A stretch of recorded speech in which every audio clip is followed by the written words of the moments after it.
Assalamualaikum warahmatullahi wabarakatuh. Bismillahirrahmanirrahim. Alhamdulillahi wahda.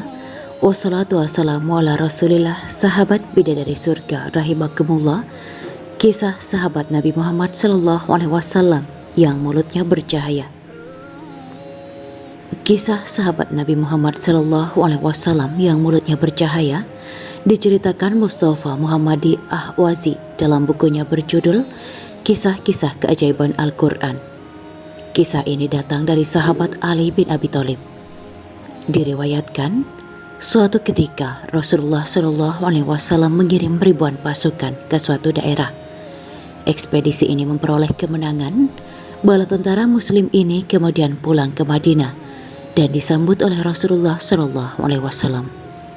Satu persatu mereka bersalaman dengan Rasulullah SAW. Pemimpin pasukan Zaid bin Harisah menambatkan kudanya dan menghampiri Rasulullah, kemudian mencium tangannya. Setelah itu dilanjutkan dengan Abdullah bin Rawahah dan Qais bin Asim. Setelah itu diikuti oleh para sahabat yang ikut berperang. Tak lama kemudian, Rasulullah SAW berkata, "Ceritakan yang terjadi selama bepergian kalian kepada saudara-saudara kalian yang ada di sini, agar aku bisa memberikan kesaksian dari apa yang kalian katakan nantinya. Karena Jibril memberitahuku tentang kebenaran apa yang kalian ucapkan." Setelah itu, salah seorang sahabat bercerita sebagai berikut. "Wahai Rasulullah, setelah kami dekat dengan posisi lawan, kami mengirim mata-mata. Setelah melakukan penyelidikan, mata-mata itu menyebut bahwa pasukan mereka berjumlah 1.000 orang. Sedangkan kami berjumlah 2.000 orang.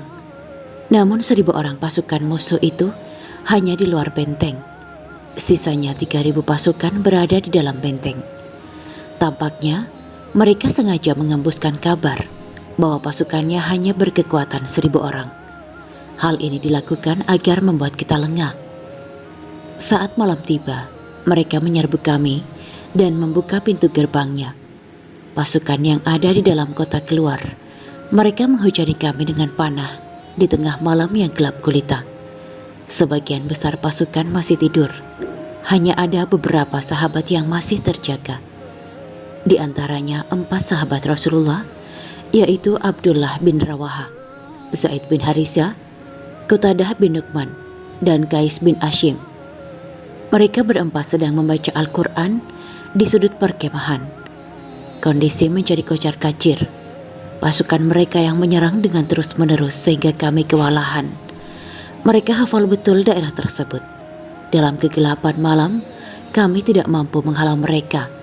Namun tiba-tiba ada beberapa cahaya yang muncul.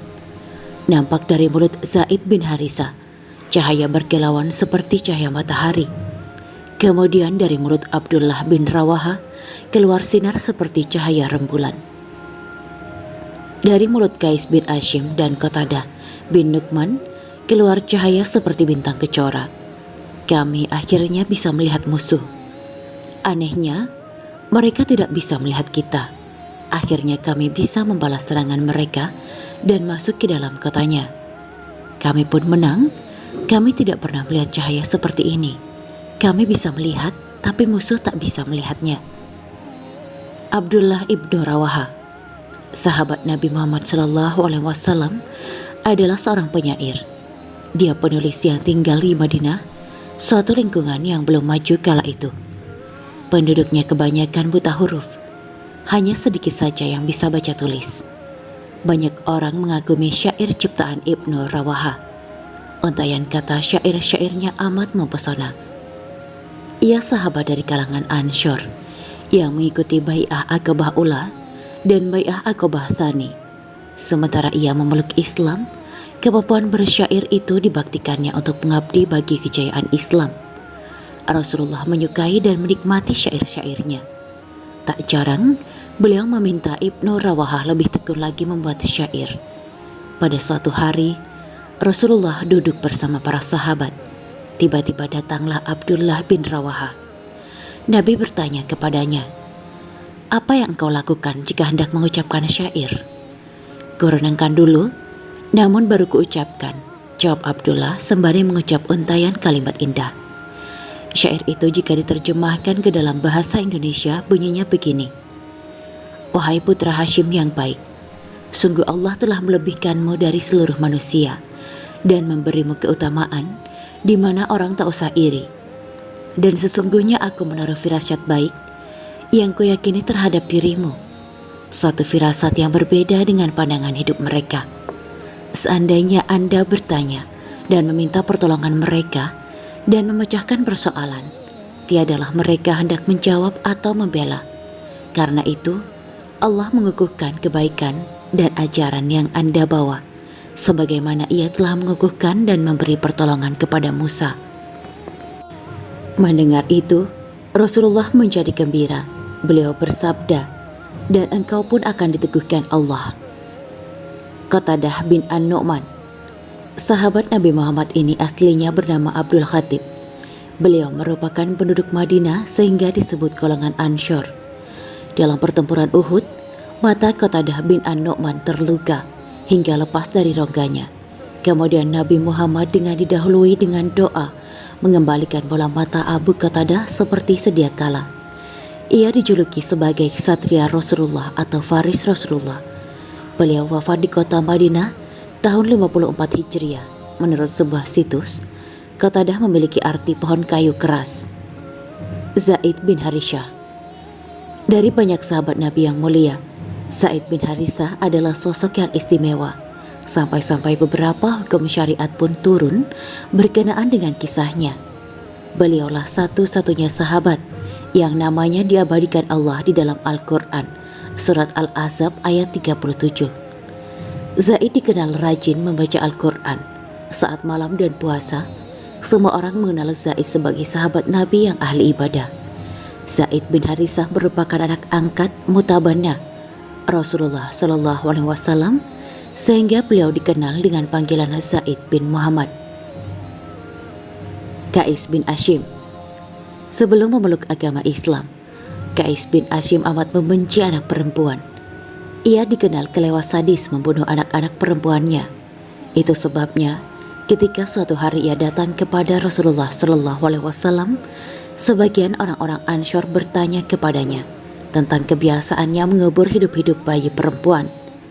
Di hadapan Rasulullah Shallallahu Alaihi Wasallam dan orang-orang Al-Ansyar, Qais berkata, dulu pernah terjadi sebuah kejadian yang buruk dan memalukan berkenaan dengan anak perempuanku.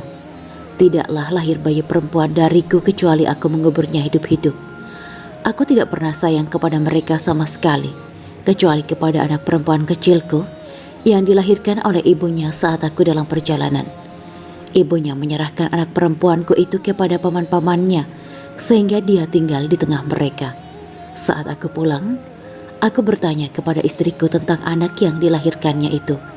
Istriku memberitahuku bahwa dia telah melahirkan bayi laki-laki dalam keadaan mati, padahal dia melahirkan anak perempuan dan menitipkannya kepada paman-pamannya, sehingga anak perempuanku itu tinggal bersama mereka hingga besar dan dewasa.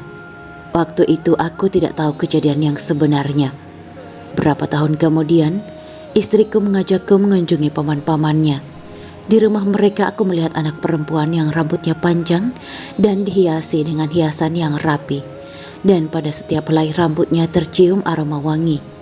Dia memakai kalung dari butiran Yamami. Dan pada lehernya menempel perhiasan. Aku bertanya, siapakah anak perempuan ini? Sungguh kecantikan dan penampilannya mengagumkan. Istriku menangis dan berkata, dia adalah anakmu. Dulu aku beritahu kamu bahwa aku melahirkan bayi laki-laki dalam keadaan mati. Padahal aku melahirkan bayi perempuan dan aku titipkan dia kepada paman-pamanku sampai dia mencapai usia seperti sekarang ini. Aku menahan diri dan tidak lagi memikirkan hingga pulang ke kabilahku. Pada suatu hari aku ajak dia keluar. Lalu aku menggali lubang kecil dan aku letakkan dia di dalamnya. Dia berkata kepadaku, ayahku, apa yang Anda lakukan terhadapku? Lalu aku lemparkan tanah ke atasnya. Dia berkata, ayahku, apakah Anda akan menguburku dengan tanah? Apakah Anda membiarkanku sendirian dan meninggalkanku? Aku terus melemparinya dengan tanah dan menguburnya hingga hilang suaranya. Sungguh, selama hidupku, aku tidak pernah menyayangi seseorang yang aku kubur, kecuali dia. Mendengarkan cerita itu, kedua mata Nabi Shallallahu Alaihi Wasallam mencucurkan air mata. Lalu beliau bersabda, sungguh itu merupakan kekerasan hati, dan sesungguhnya orang yang tidak menyayangi tidak akan disayangi. Demikianlah kisah Islami Bidadari Surga pada hari ini.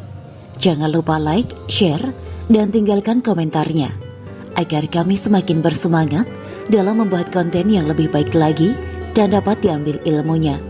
Semoga bermanfaat dan menjadi amal jariah kita semua. Amin ya mujibah sa'idin.